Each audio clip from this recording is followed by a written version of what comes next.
evening. Good evening. Good evening. I normally ask you how you are, but I feel like I need to say, are you okay? I'm here today with 4 brain cells and a good attitude. I feel like you've had not even a day, a few days of it. So it's my second day back at work today. And I wouldn't Going great. I wouldn't say I've nailed it so far. I wouldn't say I've nailed the balance all in all to date. Once again, I stand here humbly thinking, how are women doing it? I know. Because I'm not doing it. You are though. Should I paint you a little picture? Please. So yeah, it's my second day. I started yesterday and I thought, I'm just going to say hi to some people. Just in the office? No, I actually started from home. Got it. Because to be fair, there were like a few calls I wanted to do. It was a Monday. I was like, I feel like I'm going to go on Tuesday and I'll see more people then. And yeah, that's how I justified it. Sorry, you meant like you thought you were just going to ramp up slow. Yeah. Yeah. That's what I would think. I thought, like how have you got that much work on day one? First day. Anyways, it wasn't actually so much about the work aspect. Anyways, as the day went on, it kind of it became obvious that there's this project that I will be heavily involved in. Yes. That involved a call that evening from 6 to 8 p.m. Perfect. So I was like, yay. No, but it's also, fine. You can't be like, guys, sorry. I know this is the first day back, but I actually mother after 5 p.m. You can't. Well, I just, there were many reasons, right, why it made sense. But also, like, I want to, if it's something I'm going to be leading, like, sure. I want to be on the call. It benefits me as well, right? So anyways, so I was like, okay, I would like to make this happen. Our nursery shuts at 6. Joe was in the office. So the plan initially was for me to get him, at whatever, close to 6. So I then had to say to Joe, okay, I will collect him earlier, but can you come home for 6 so that I can then join the call from 6 p.m. Crystal clear. Because I don't wish to be late, right? Tube strikes, but Joe did actually make it, so that was fine. But when I got Leo from the nursery, he was so upset. He was having a day where like he was so upset that I actually had to like pause in the park and feed him and console him, do a swings for vibes, the whole shebang to get him back on there. Cheeky swing. He seemed a little bit ill, so I was like, Right. oh dear, what's happening here? Anyways, so then, important side note, Joe had a call at 7 p.m. that he had in the diary for a lot longer than I had my call in the diary, because I'd only had my call in the diary for circa 2 hours, and Joe had an important call at 7 that has been there for a long time. So I was like, it's fine. Leo goes to bed before 7. I can see where this one's going. Not a problem. Not a problemo. So what happened was Joe was like, I'll do bedtime. You go on your call. Don't worry about it, babe. Starting to hear just a little bit of crying as we get closer and closer. Now, obviously, in a 2-hour call, it takes a while to get into the meat of it, right? Yes. Yeah. Now, it's circa... God, I hate that about calls. Oh, get on with it, guys. It's 5 minutes in. Where are we? But anyways, at 6:45, Leo is crying. Joe, I know, has to have a bit of time before the 7 p.m. So I'm like, okay, I'm just going to have to leave this call, put Leo to bed, and then return to the call. What did you say? I didn't say anything. I just left. Oh. It was quite a few people. Okay. It wasn't like a one-on-one. It was quite a few people. Anyways, I was like, I'll be back in 10 minutes. I wasn't. Leo didn't sleep till 10 to 8.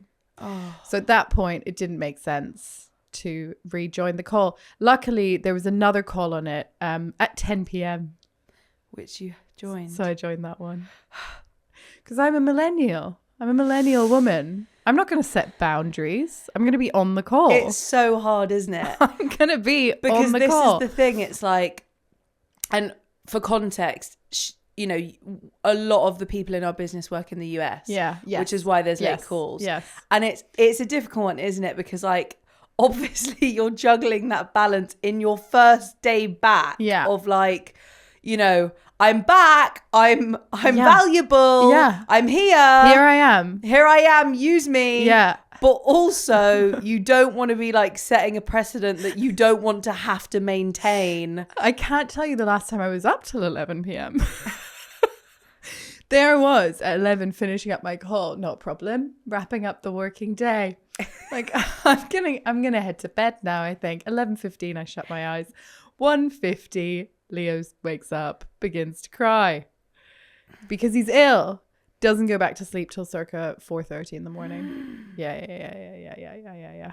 Fun. And it's like I'm now out of all of my previous tools because he's now, sorry, this is actually a very important update. He is now crawling as of last weekend. Woo!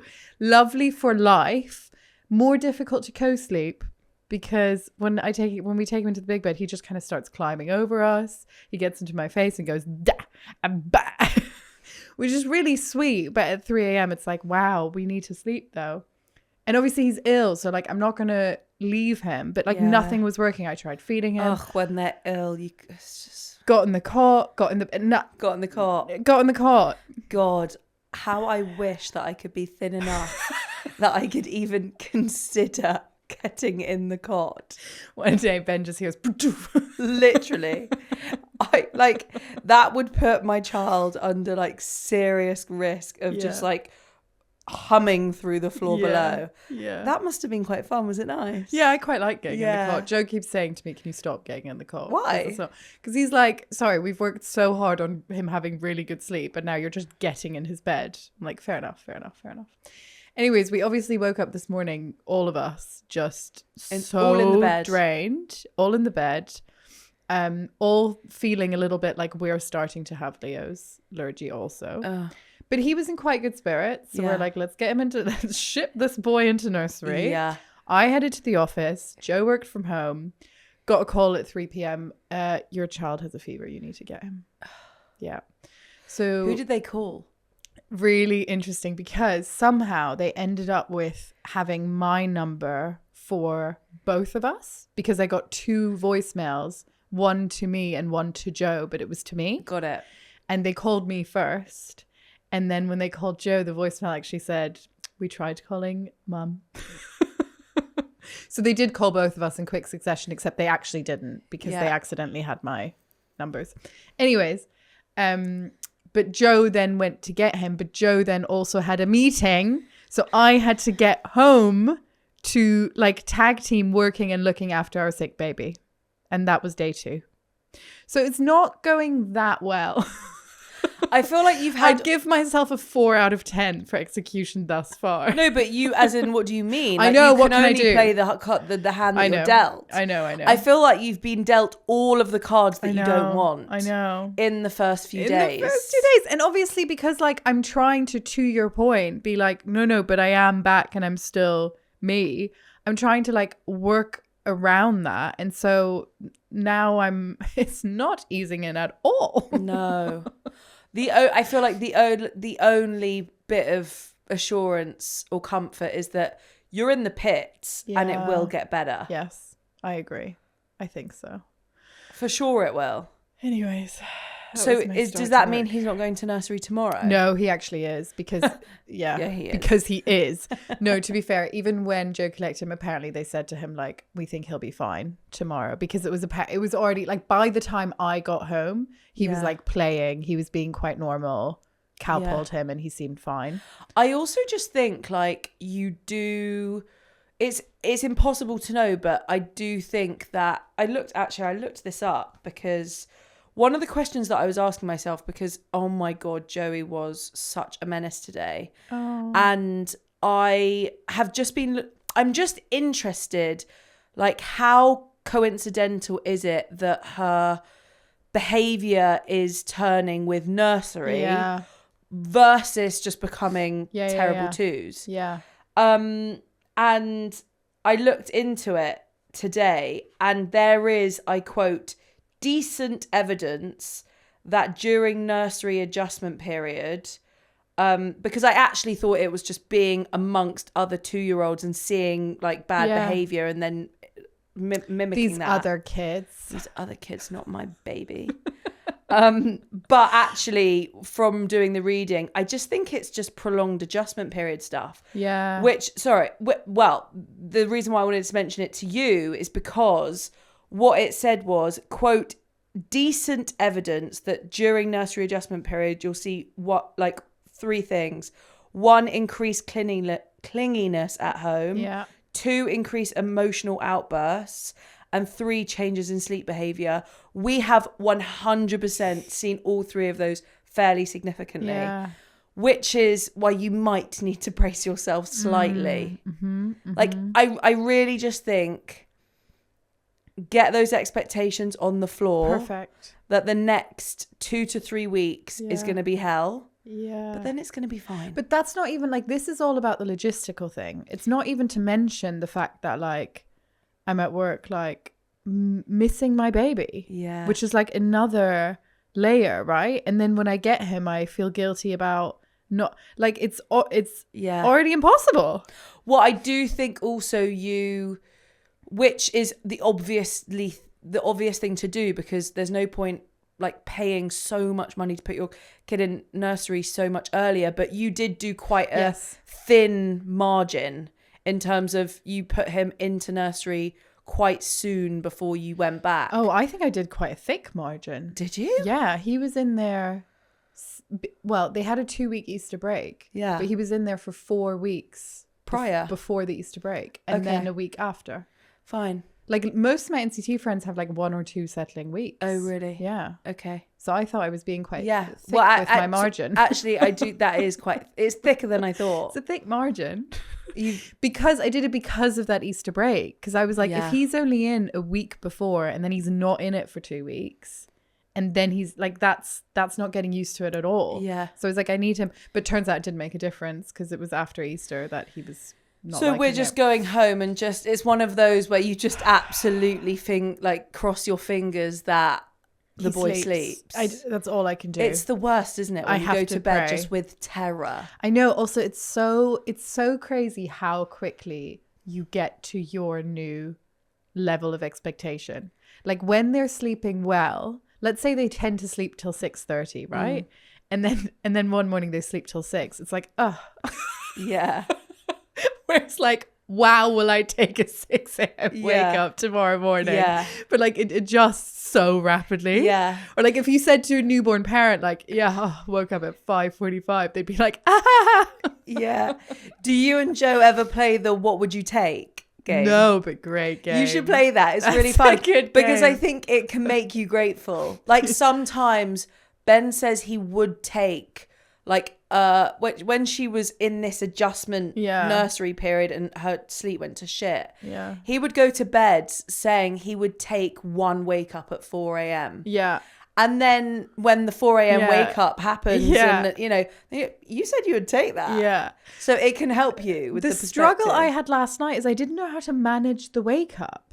Like, for the longest time, I just fed him to sleep. And then for the longest time, I could get him into the big bed and he would sleep. But now I don't actually really know what to do. Well, it could also be the development regression. But what do you do when Joey wakes up in the middle of the night? What do you do? It's really difficult. In the developmental regression, we kind of just, like, sat with her and soothed her. Yeah. And tried not to get her out of the cot, I'm guessing. 100%. Yeah. No out of cots, no lights on. Yeah. Tried not to introduce milk. Yeah, I think I need to stop. Tried not to introduce any bad behavior. Yeah. It basically said online, just their brain will just buzz for a bit and then it will suddenly go. But sometimes it's just accepting, like, you might be just lying there while they're awake for like 2 hours. Yeah. But I mean, trying to get him to sleep in our bed was like a rave to him. Yeah. He was like, yeah, boy. Not a good idea from us. Very hard making decisions at 3 a.m. Yeah. But anyways, you live and learn. So that's been my week. Well done for getting here. Yeah. Oh, and there's tube strikes.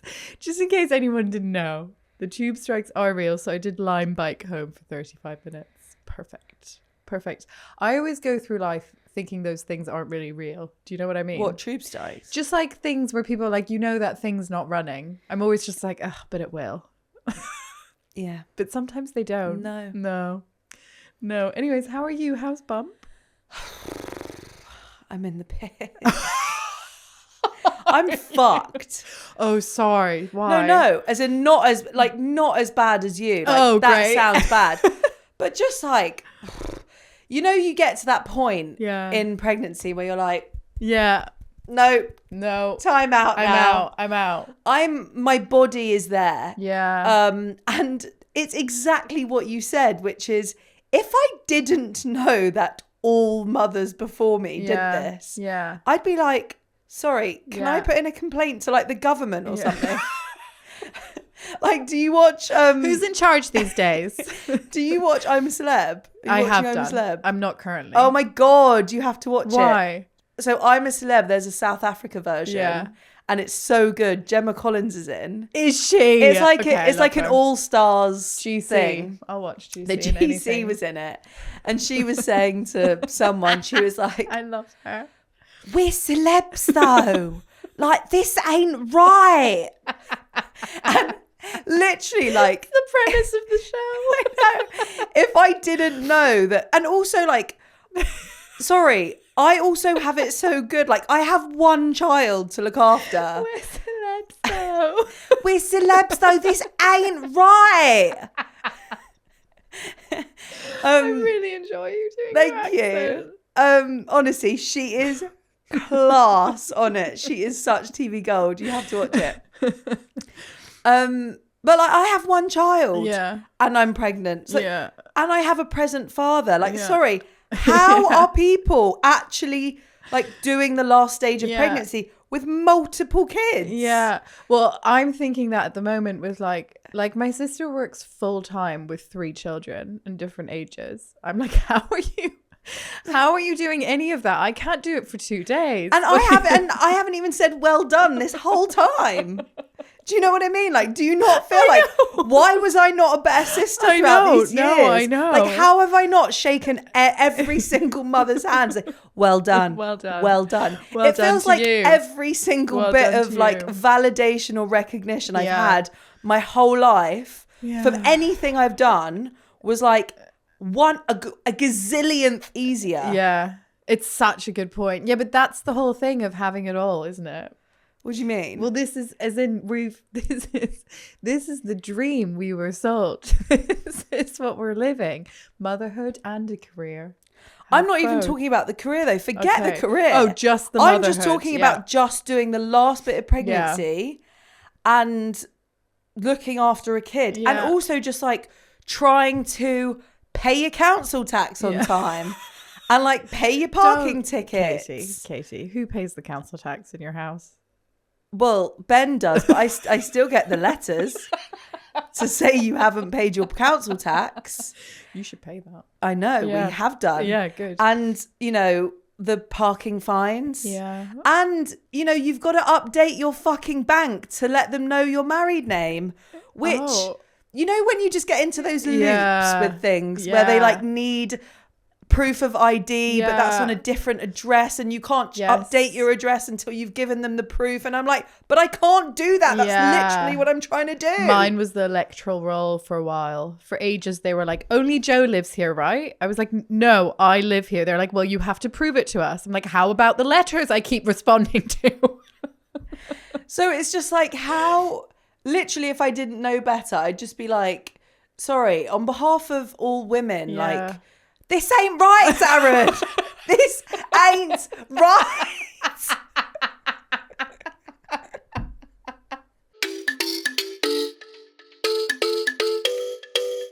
Okay. I know you love a bit of a news segment. Bit of current affairs. I love current affairs. I've not got much for you. Yeah. Although, sorry, can I quickly say, I deleted Instagram as like a brain cleansing. Well, this is why I did it. Mechanism. Is because I don't know where you get your news, but I get mine from Instagram. Well, let me tell you, the real news, so depressing.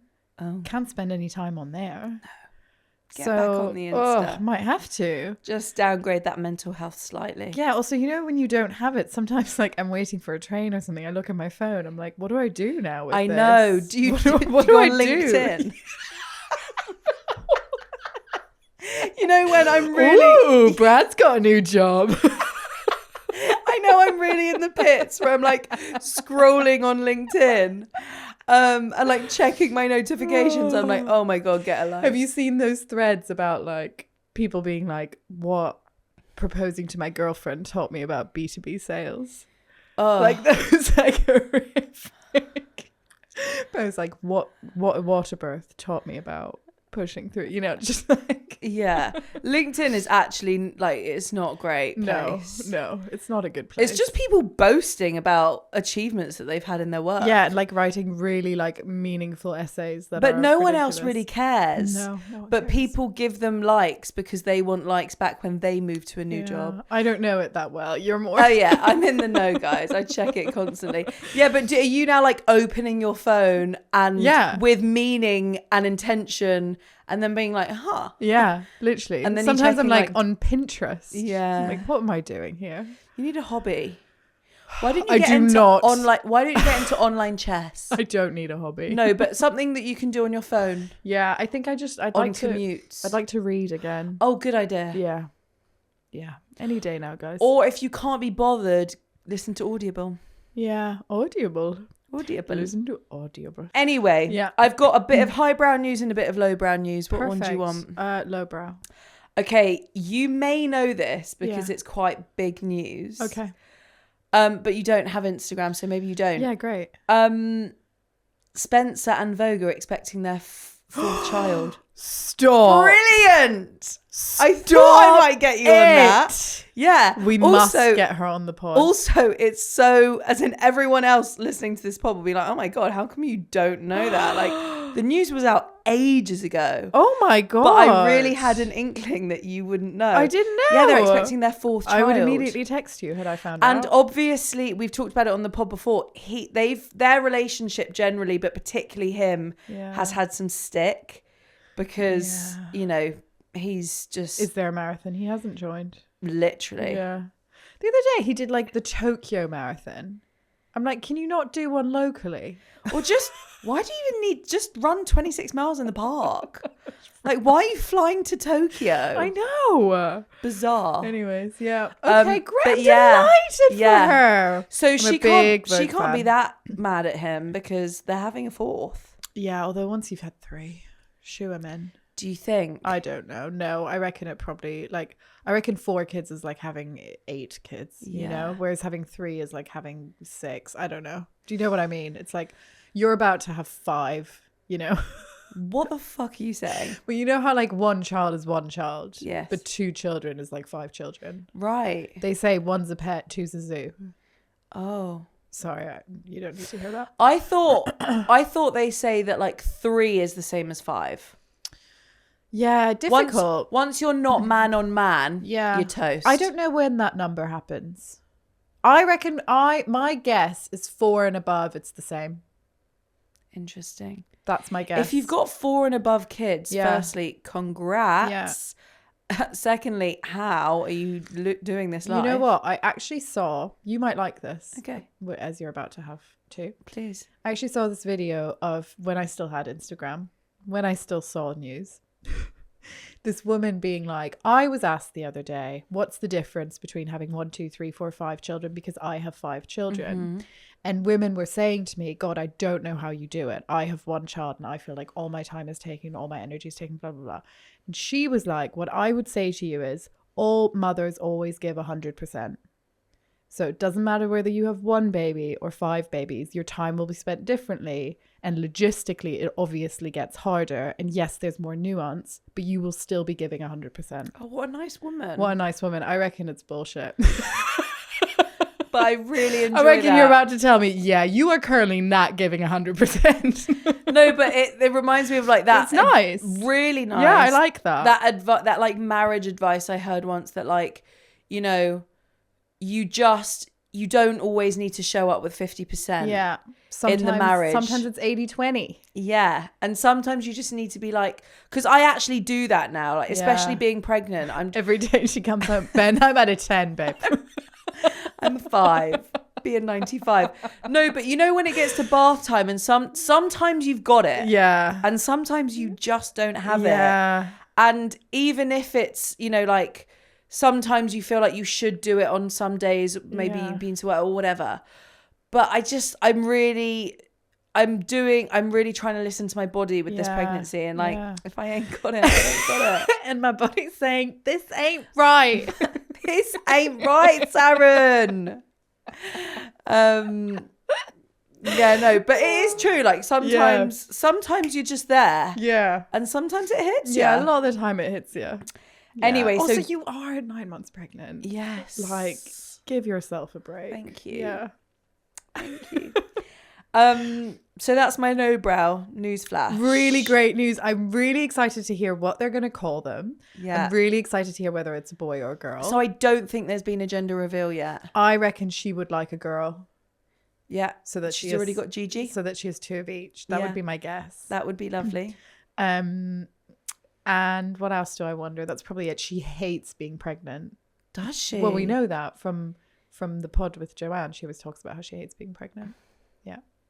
Makes sense. She's a real fitness girly. We must get her on. We must get her on. Yeah, all us fitness girlies really hate being pregnant. Yeah, exactly. We hate it. Do you want the highbrow news? Yeah, fine. Which is also maybe a bit boring, but like I just thought maybe I should add some balance to this one. Should we like actually talk about something for once? Fine. We can also like we can cut it out. We can cut it out. So you might know this, but from April 2026, paternity leave. Oh, so different. The news is so different to Vogue's. Oh yeah, no, this is legit boring. This is legit news. Yeah.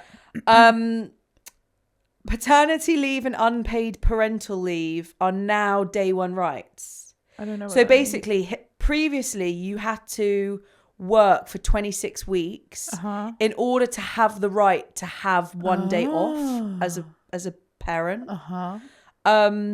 However, what I will say is the headline that I saw is a bit overflattering because 2 things. Number one, you don't get paid from day one. You just get the right to to take unpaid leave. Yeah. Thanks so much. Yeah. And number 2, it's only 2 weeks. Does this only pertain to paternity, or is this also mat leave? This is so unpaid parental leave generally. Got it. And specifically paternity leave. Okay. So, so you only get statutory, so the higher of 90% of your salary or £180 per week. If you want that, you still have to have worked 26 weeks by law. Yeah. But it's still only 2 weeks. Yeah, and then I'm kind of like, surely most employers wouldn't fire you if you're like, can I have 2 weeks off? They're not. Honestly, I have spoken to so many women, and I do want to talk about paternity. Yeah. But I have side note. I've spoken to so many women about going back to work from so many different companies in so many different industries. And I have heard way more bad stories than good. Yeah. So you think that employers would never be like that, but they are. I've also heard quite a few horror stories. Yeah. But 2 weeks is crazy. What would you say? How much did Joe have at the beginning? Joe had 6 weeks. That's good. At the beginning, which is really good. I mean, good. I don't remember now whether some of that was leave or not. I don't remember. But his work is actually really good in that. Well, let's discuss it. His work basically offers that if you do shared parental leave, they will top up a man's salary, a father's salary, up to, I think, 6 months or something. So what that would mean is that you could technically say, we're both going to do 6 months of shared parental. And you could, if the mother is also paid for 6 months, you could end up with a full year of salary. Amazing. Yes. Although, you know what's so interesting is I have always been, hypothetically, very pro, obviously, men getting more pat leave. Cool. Or people generally getting more parental leave, right? Just parents getting more parental leave. However, I will say that if it had meant that it would make way more sense for me to go back after 6 months, I would have really struggled with that. And so, do you see what I'm getting at? I do. What? Because you didn't want to leave Leo? Yeah. Yeah, but it still would have been a choice. Yes, that's true. But if we get to a world where it's entirely equal, right, then maybe it wouldn't be a choice, right? Because then financially it would be like you both get 6 months or whatever. Well, yeah, but we don't get more than 6 months anyway. I mean, right now, financially, it's way less than 6 months. It's what, it's 3 months. Well, it's different in different companies. Yes. Yeah. But by law, it's 3 months. Yeah. But imagine they say, okay, we're going to make it completely equal. Your job is protected for 6 months and your job is protected for 6 months for both parents versus you as the mother getting a year of protection. Yeah. Well, yeah, it would feel a bit dark that to take strides forward, we have to take strides backwards for women. Yeah. Or for the what the women have. But like, this is, I mean, let me ask you a question. Yeah. How much, without, you know, obviously the ideal answer is 9 months. Yeah. But what do you think is genuinely like the minimum, not minimum, but like is an appropriate amount of time for, as someone who had their partner go back to work after 4 weeks, which is a lot better than most. 6 weeks, yeah. But 6 weeks, sorry. But I mean, did you feel like, was that still a shock to the system at 6 weeks? No, I actually found it okay. I actually thought in many ways it was the perfect amount of time. Because why? Well, just because I knew if he could have been off with me the whole time, wonderful. But because I knew I had quite a lot to do by myself, I was also kind of like looking to get into that rhythm a little bit. Yeah. And yeah, I mean, to be fair, I got very lucky. Like I had a lot of friends off on mat leave at the same time. Yeah. I really lucked out with my NCT group. Like I think a lot of people talk about feeling loneliness on their maternity leave. I don't think I experienced loneliness once. So I don't think I can actually speak so well on this.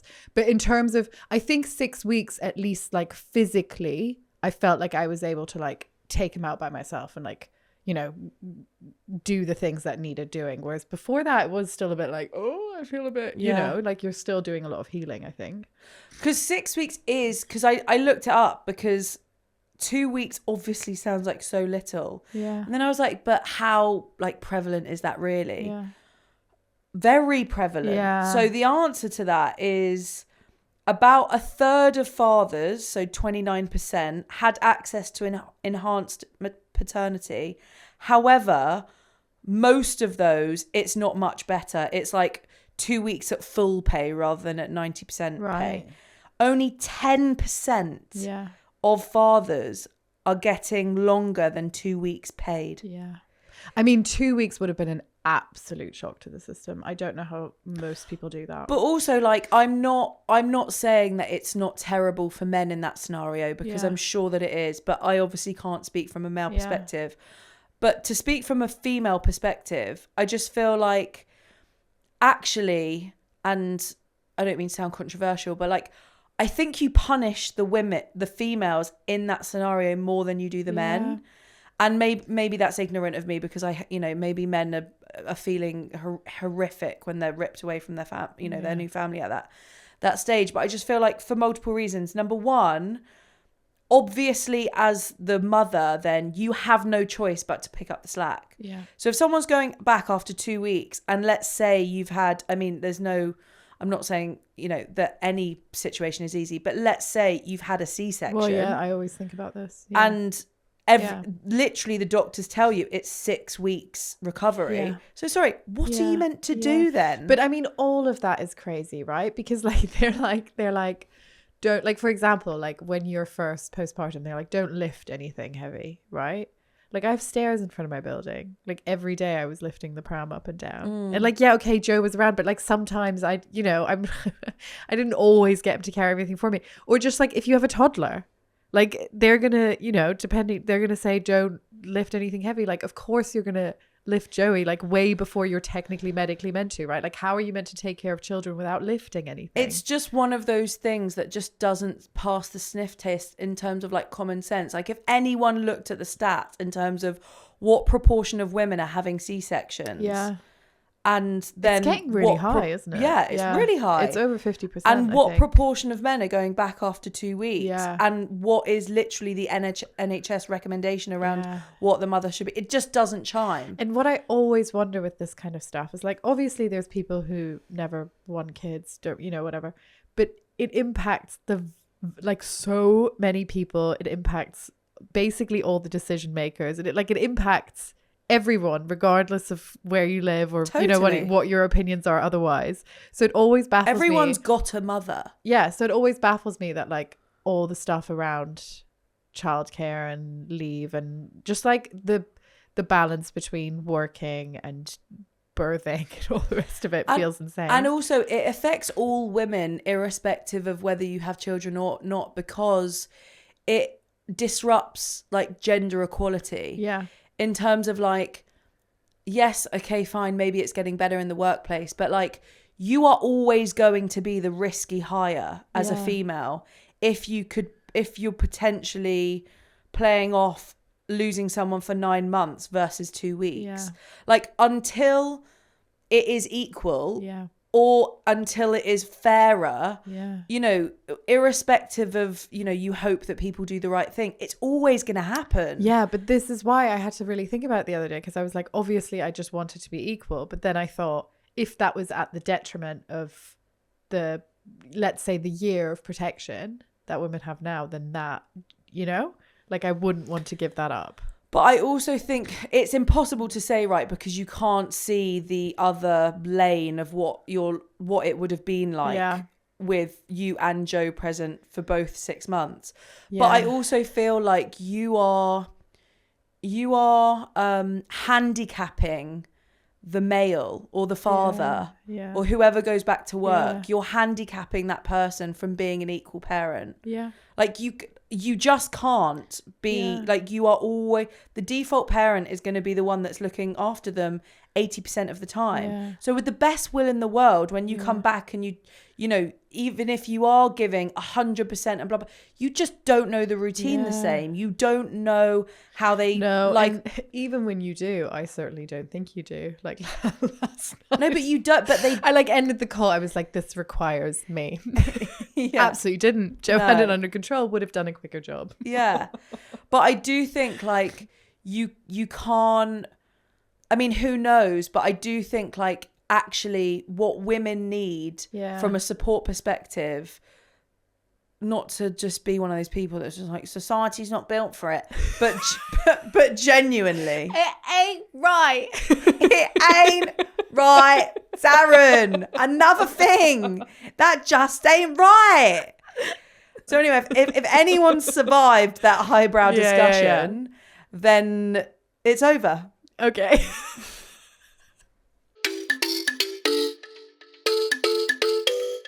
We've got a little write-in. Listeners hour. Lovely. Do you like that? Give me a bit more.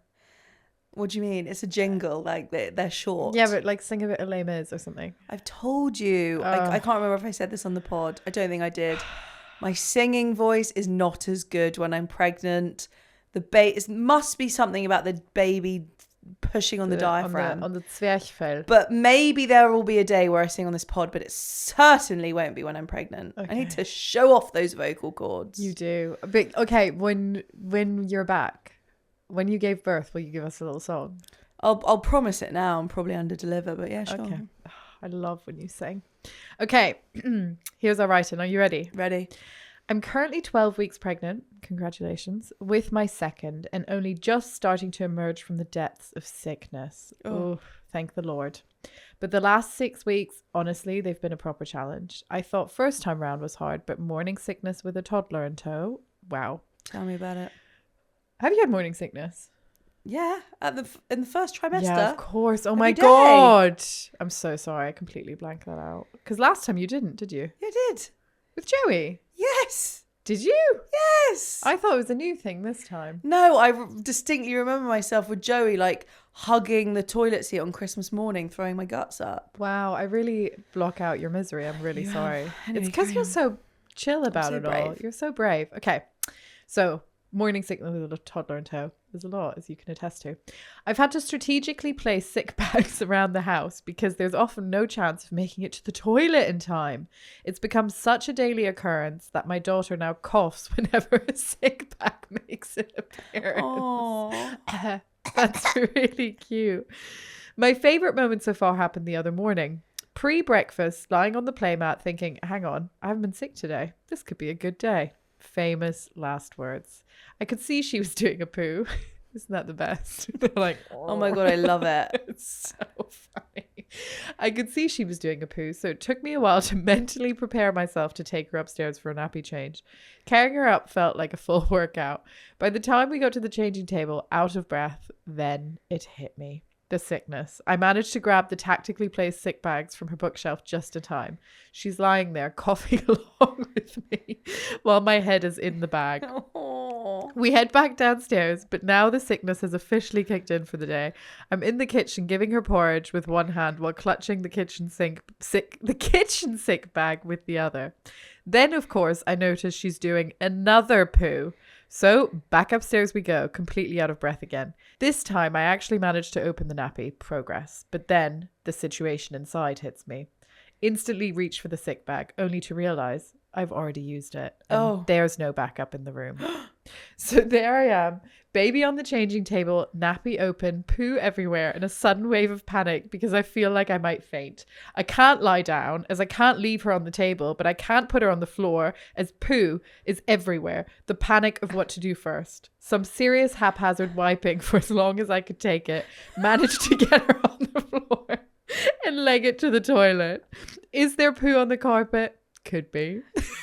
Oh my God, that is brilliant. Oh, my heart goes out to that person. It's like if you've ever had like norovirus, and you just like, you're like, you need to choose. Yeah. It's like that, but it's worse because you also just like you've got your baby in, and you don't want to like risk their death. But honestly, there's actually in some ways I find the thought of being pregnant with a toddler almost as scary as just having 2 kids. Yeah. Because like tiredness is one thing. Like I just remember pregnancy tiredness is so bad. Like when it hits you, it's not great. It's not great. But that, like, I was really lucky with Leo that I wasn't really sick. But when you're feeling like when both Leo and I had a stomach bug, oh my God, I was like, how can you take care of a baby when you're so ill? It's so bad. And she had that for 12 weeks. Yeah. And now poo in the carpet. Yeah. Hope it comes out, babes. All power to you, listener. Woo. Listeners, write-ins. Just a little sorry, see? Did a little I like it. Switched up. Listeners, write-ins. Here she is. Yeah, I like it. Just a little jingle follow up there. I think that's all. Are we going to speak again before you pop? Yes, we are. Okay. Determined. We're going to keep speaking, guys. I like it. And we've also recorded an interview. Yeah, we have. To buy me a couple of weeks once I have the baby. Yeah. Which we'll say nothing about. Yeah. But we'll just tease it. But that's ready and waiting for you, girls. That's going to happen at some point. And men. Yeah, and men. Yeah. Why are you leaving out the men? I'm sorry. Okay. Have a good week, everyone. Goodbye. Goodbye.